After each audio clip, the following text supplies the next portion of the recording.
This is the book of Genesis, chapter 27, verse 41.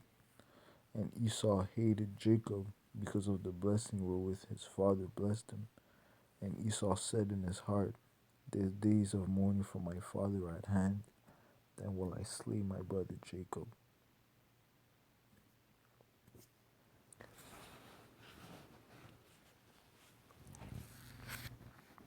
This is an article from the book 100 Years of Lynching,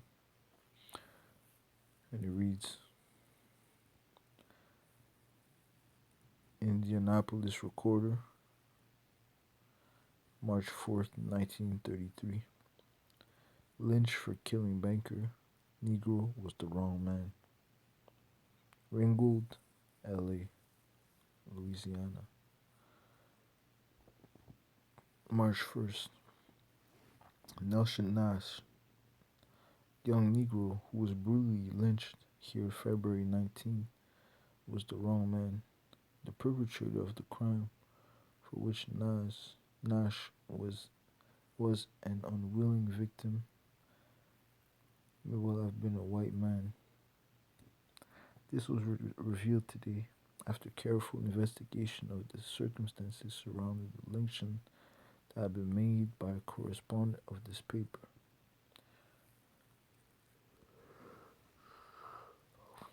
Just before the lynching, at a sheriff's questioning, the wife of the man for whose murder Nash was lynched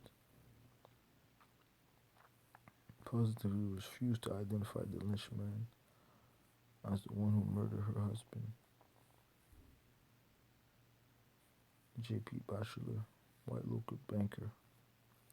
Batchelor and his wife were forced to leave their home by his murderer and accompany him to the Ringgold Bank. Batchelor was killed by the man when he refused to open the safe at his hand. The man wore no mask, and Mrs. Batchelor had full view of his face and profile. Though she would not say whether her husband's assailant was white or colored, she did refuse to specify Nash as the guilty party. First press reports failed to specify Batchelor's murder as a Negro.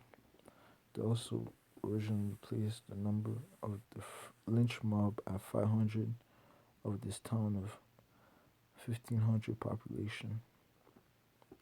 A more careful checkup based on corroborating testimony of eyewitnesses places the number at 40,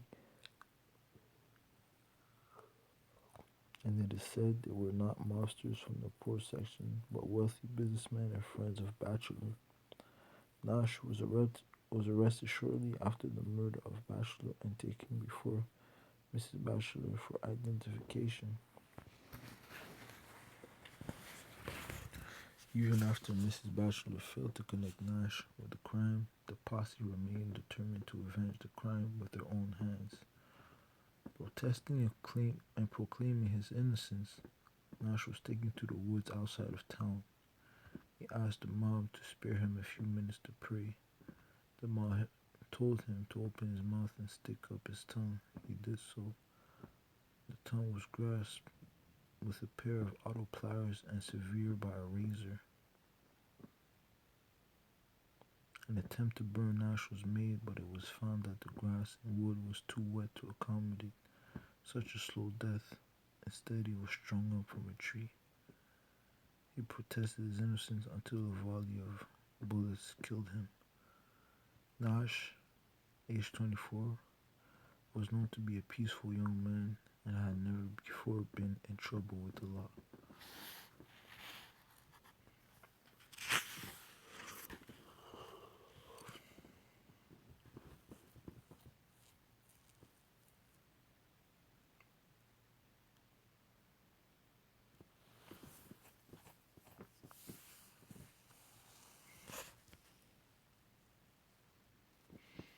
Knoxville Journal, July 23rd, 1933.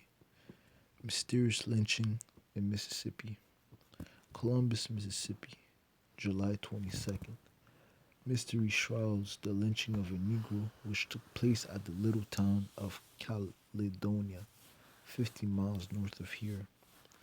First reports merely stated that a Negro had been lynched last Friday after he allegedly insulted a white woman. Subsequent efforts by new men to secure details of the lynching met with up met with outright denials that a lynching had taken place. Later, it was admitted, however, that an unnamed Negro had been hanged. It was said that the Negro went to a farmhouse and made an improper proposal to a white girl. The white girl sent him away with the understanding that he was to meet her later in a nearby cornfield. When he appeared at the designated time, he was met by a band of white men who were waiting for him.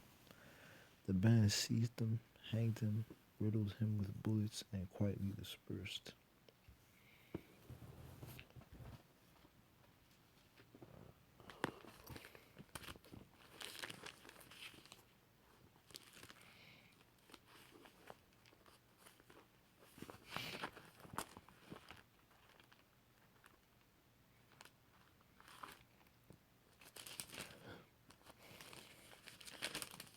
This is Ezekiel chapter 35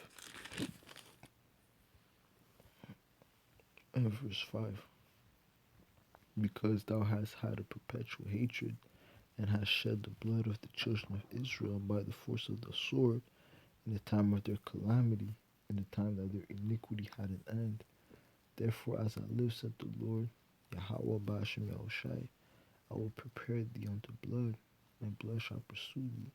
Since thou hast not hated blood, even blood shall pursue thee. And thus will I make Mount Seir most desolate, and cut off from it him that passes out, and him that returneth.